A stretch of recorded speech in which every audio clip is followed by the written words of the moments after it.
Good morning and happy Monday. Welcome to Real News and Weather. I'm digital correspondent Sarah Strackhouse. Starting with a look at some of your top headlines, search and rescue efforts are continuing in Alabama this morning as a deadly tornado ripped through Lee County yesterday. Fox News reports as of this morning, at least 23 people are dead, the youngest of them a 6-year-old child. The Lee County Sheriff says he's never seen something like this before. According to the National Weather Service, the first tornado that ripped through the area was an EF3 and was at least half a mile wide. Hundreds of people and canine teams are still searching for people among the rubble and will continue to do so throughout the day.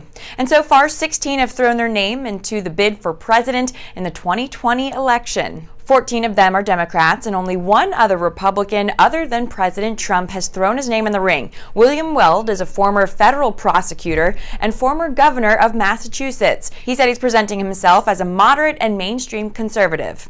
According to the New York Times, 3 more Democrats are likely to run, and 13 more Democrats and Republicans may join the fold over the next couple of weeks. And Volvo is taking steps to make their vehicles much safer. USA Today reports the car company plans to impose a speed limit on their vehicles of 112 miles per hour by next year. Volvo, who's always been a leading company in the auto safety industry, says they're trying to show the dangers of speeding after speed was cited as, quote, 26% of the U.S. crash deaths in 2017. Well, it's been a really chilly morning. Let's check in with meteorologist Payne. Cash, what are we seeing for the rest of the day? More of the same?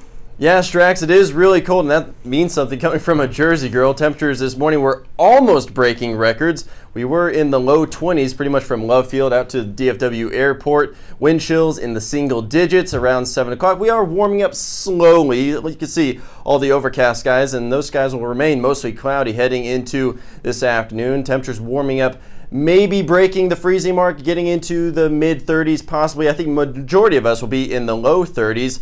We should remain dry. No snow is in the forecast, and you can see it'll still be cold. That's why I kept the face warmer. I have the jacket, the beanie, everything that you need. You'll probably want to keep that on you as you head into the afternoon, especially if you have any outdoor plans going into Monday evening. It's going to be another cold night. High pressure is still the dominant force around at least the central plains and the southern plains. So clear skies are in store for tonight. Temperatures back down into the low 20s once again with wind chills in the teens for Tuesday morning. A slow warming trend is the next headline for the rest of the week. We should be warming up into the 50s by your Wednesday, getting into the upper 60s actually by Thursday. And guess what? By Friday, we're going to get back into the 70s, way above normal, at least compared to where we are right now. But don't go anywhere. The rundown is coming up next.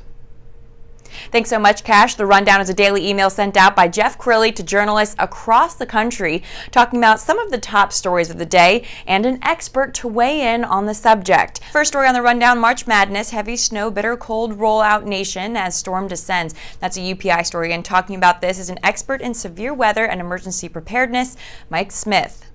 The next story, defiant U.S. sheriffs push gun sanctuaries, imitating liberals on immigration. That's a Reuters story, and talking about this is gun law expert Emily Taylor. The third story is bigger, saltier, heavier. Fast food has become increasingly more and more unhealthy. That's an article out of Forbes. Talking about this is healthy living expert Dr. David Barsick. And the final story, 60 Minutes, closing the gender gap in the tech industry. Tech expert and founder of iCode, Abita Betty, is talking about this story. To get on the Rundown, all you have to do is email Jeff Crilly. That's Jeff Crilly at realnewspr.com. Well, thanks so much for joining us. Make sure to join us back here on Friday. Have a great week.